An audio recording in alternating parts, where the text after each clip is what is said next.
Monsoon કામગીરીના દાવા પોકળ સાબિત થઈ રહ્યા છે। માલીવાડમાં મિશ્ર શાળામાં વરસાદી પાણી ભરાઈ ગયા છે। ઘૂંટણસમા પાણી ભરાતા વિદ્યાર્થીઓને પણ હાલાકી ભોગવવાનો વારો આવ્યો છે। ત્યારે આ પાણી ભરાતા જ કોર્પોરેટર સંજય સોની દોડતા આવ્યા હતા અને સ્થાનિકોની મદદ લઈ બાળકોને બહાર કાઢવામાં આવ્યા છે।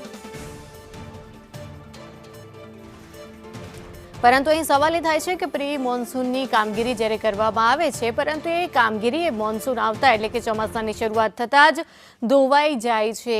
શું માત્ર કાગળ ઉપર જ કામગીરી કરવામાં આવે છે, તે સવાલ અહીં ઉઠી રહ્યો છે। આ શાળાના દ્રશ્યો આપ જોઈ રહ્યા છો। વરસાદ થોડોક પડ્યો છે ત્યાં તો શાળામાં પાણી ભરાઈ ગયા છે। વાલીઓ પહોંચી ગયા હતા પોતાના વહાલ સોયાને ઘરે પાછા લાવવા માટે અને ત્યારબાદ ત્યાં કોર્પોરેટર પણ પહોંચ્યા હતા। પરંતુ સવાલ એ થાય છે કે જ્યારે પાણી ભરાઈ જાય ત્યારબાદ અધિકારીઓ પહોંચે છે, તો શા માટે જ્યારે પ્રી મોન્સૂનની કામગીરી થતી હોય તે સમયે અધિકારીઓ તે સ્થળ ઉપર નથી પહોંચતા?